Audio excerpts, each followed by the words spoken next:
Здравствуйте, с вами снова Анастасия, школа английского языка Лексика. Сегодня наш урок будет посвящен не новичкам. Сегодня мы будем говорить только по-английски, вернее, вы будете меня слушать. Для чего это делается? Для того, чтобы вы могли лишний раз потренировать свои навыки восприятия на слух, ну и, конечно же, получить несколько полезных советов. Okay, let's start. Though I'm not a native speaker, but I hope my little report will help you to improve, to increase your vocabulary. Because today we are going to talk about vocabulary. It's not a secret for anyone that vocabulary is the major part of any language, because when you know a lot of words, you can express any of your thought, even if you are not brilliant at grammar, for example. But what are the ways how to improve, how to enlarge your vocabulary? I want to propose to recommend you some ways. The first is read.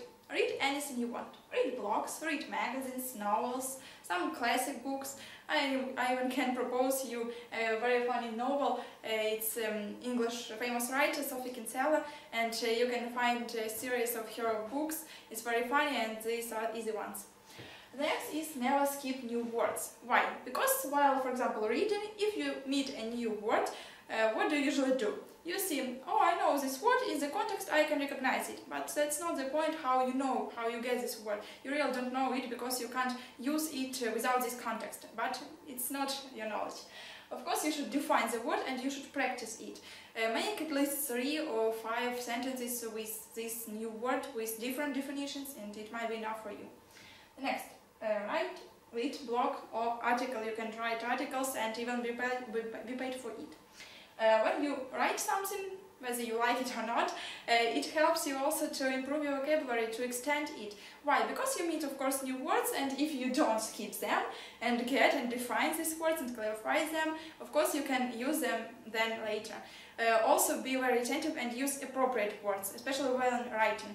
Why this practice is also very useful? Because when you write something, especially when these are articles or long letters, you can use the words which fit right in this position, in this situation, and not in another one. Please don't overload yourself. This is the last step, but it's also very important.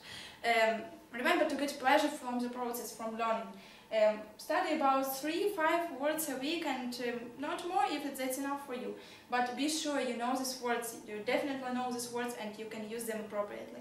Of course, if you can do it better and if you succeed in these words, you can even use 5 or 10 words, new words I mean, per week. And if you study them well, and if you also succeed, you can enlarge it and go further and go on. But don't forget, don't overload yourself, never overload yourself, because remember to get pleasure from process.